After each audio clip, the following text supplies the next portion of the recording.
I'm a motivational speaker and a mentor. And I got associated and I joined Arya 10 years back. And my journey with Arya has been fantastic in the sense that every day has been a new learning for me. And the best part of being the head of the institution of an engineering college is you get to innovate and come up with new ideas with the young brains that are there in the campus. Today, as we know, the topic of today is human contribution towards global climate change. I would rather say that humans are not contributing.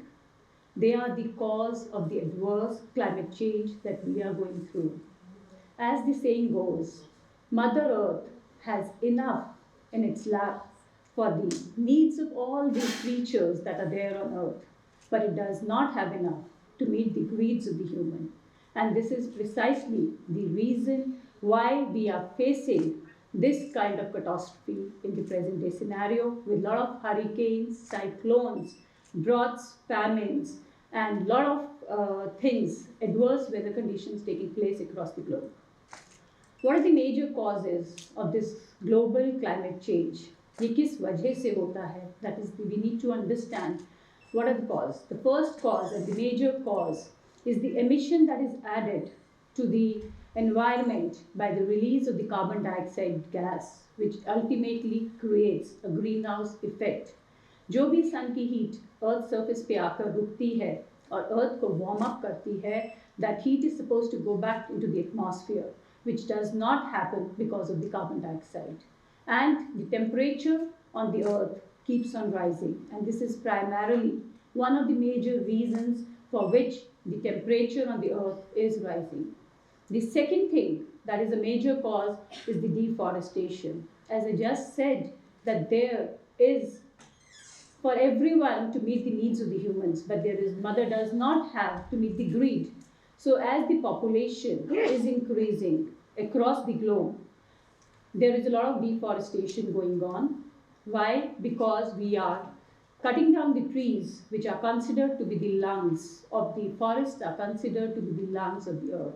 And we are cutting down the trees, resulting in deforestation, against leading to the increase in the temperature by not absorbing the emitted carbon particles that are released in the atmosphere. The third reason, which is quite surprising also, the transportation that we use contributes to 27% of the emission that goes in the atmosphere of the carbon dioxide. And the fourth is the industrial products that are made in the industries are the major reason of contributing towards the adverse global climatic change that we all are undergoing at the present day scenario. So what are the effects and how does it cause an impact on each one of us? We need to understand that when we talk about the global climate change, it does not merely means rising in the temperature on the Earth's surface. It includes a lot of weather conditions which take place, the land-water distribution, the oceanic currents, the wind directions. As we all know, when the El Nino effect is created in Australia, it affects the monsoon season in India, because when the winds change the direction, the weather, the clouds which were to carry the moisture and the rainwater with them do not move towards India, and we experience the condition of drought in the country. So what needs to be done and how the life at the ocean and the land is impacted by it? If we talk about the oceanic impact or the marine impact, the coral reef which lives in the oceans, which is also considered to be the lungs of the marine life or the water, they are existing, they are extincting, they are depleting. The marine life is also on the depletion. Then with the rise in the temperature, the glaciers are melting. And we know that 20% of the fresh water need of us is met by the glaciers and the icebergs which are there. So with the depletion of the glaciers, the water level in the oceans is going to rise. When the water level will rise, it will ultimately lead to the submergence of the coastal, low-lying coastal areas. And the people who are living on the coastal regions will be forced to relocate, move to other places, and the land fertility of that area would certainly go down. And what kind of impact do we see on the land? On the land, we see hurricanes, we see cyclones, we see earthquakes. We see that when the forests are depleting, so when the forests are depleting, it affects the quality of atmosphere, the environment that we are experiencing. Who are the people behind this major global adverse climatic conditions? Majorly, they are the advanced countries, the developed countries, and if I have to name them, China, America, India also being one of them, the European nation, Japan, they all are the major contributors of the harmful emission that goes in the environment. And why carbon dioxide is considered to be so harmful? Because the carbon dioxide which goes in the atmosphere stays there for at least 50 years, that is 5 decades. So that is the most challenging or the most harmful effect of carbon dioxide. If I was to share a few facts with you, 9.5 million billion metric ton of carbon dioxide is released in the atmosphere every year by the use of the fossil fuel and the coal.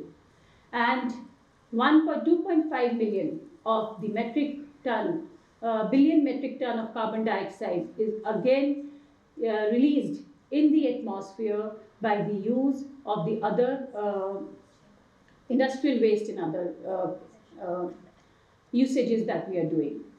And if we talk, the carbon dioxide which goes in the environment, the nature had created a balance in such a way that it was also absorbed by the marine life, the forest present, so that the balance of the carbon dioxide was maintained.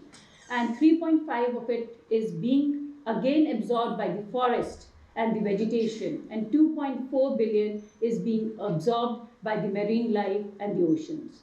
So there is approximately 5 billion metric tons of carbon dioxide which is added to the atmosphere year by year, and it is increasing year by year. So the temperature on the Earth's surface is rising year by year and decade by decade, and soon we are all going to experience a doomsday when we would see that there would be extreme weather conditions, extreme catastrophe, which would ultimately lead to the extinction of not only the human but all the creatures on the earth.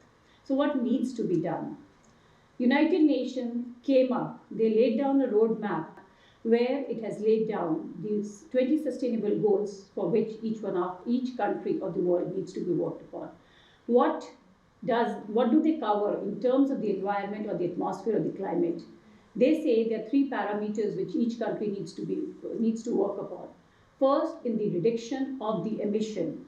How can the emission of carbon dioxide can be reduced? The first thing that can be reduced, we can move to the renewable sources of energy, which all of us know, and solar and wind are the alternate source of energy which is easily available around us. The second thing that they say, that adapting to the climate changes that takes place. What is this?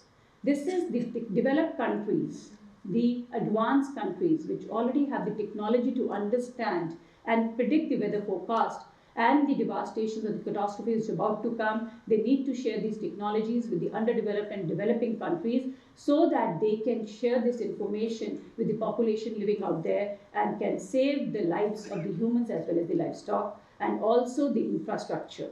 The third thing that is required to be done, because any kind of change requires a lot of investment and a financial investment to be done. So a lot of investment requires to be done by advanced nations, developed nations to come forward to contribute in terms of technological development, in terms of creation of the infrastructure facilities and the utility of the material which can ultimately lead to a transform from the present use of the energy resources that we are using to the alternate energy resources that we plan to use in the near future. Now coming down to how can we relate to this climatic change to our institution and what we as an individual or an organization can do, and being the head of the institution and also the mentor, the first thing, the two areas where we feel that we can contribute is by creating the social awareness. Youth, I feel, is the biggest demographic dividend that we all have. And they are the force to reckon with. If they decide to bring about a change, there is nothing in this world that cannot be changed. So social awareness campaigns are run by our students by visiting the nearby villages where they spread these awareness campaigns. They tell them how green farming can help in bringing about a better change in the climate. Wherever there is a vacant piece of land, you should plant trees, because when you plant trees, it reduces the effect of the methane gas that is produced over there. So similarly, they go to these villages and to the nearby schools and teach them how the 3 R's, which we all know but do not implement in a daily routine. Those are reuse, recycle, and reduce. If we use in a small little ways, we can bring about a drastic change. We can save the electricity that we are consuming in our homes, in our nearby places, in our workplaces. It can bring about a change. We can reuse the resources. We can recycle them. If we use these 3 R's, we can definitely bring about. They are also telling them how the biodegradable and non-biodegradable material can be segregated and can be treated separately. So these kind of tree plantation is another campaign that we run through students. So these kind of social campaigns are being carried out not only by us, but our students also in the surrounding areas to spread about. Also these students via social media platforms and other platforms can raise their voice on the various environmental issues that they feel or any challenges that they see across in their surrounding environment. The second thing that I feel, being an engineering institution, it is our primary responsibility is that the students should learn how to research, innovate, and create new products, new things which are sustainable and which promote a healthy environment or a climate around them. I'm very happy to share with you that we have come up with e-vehicles in various spheres.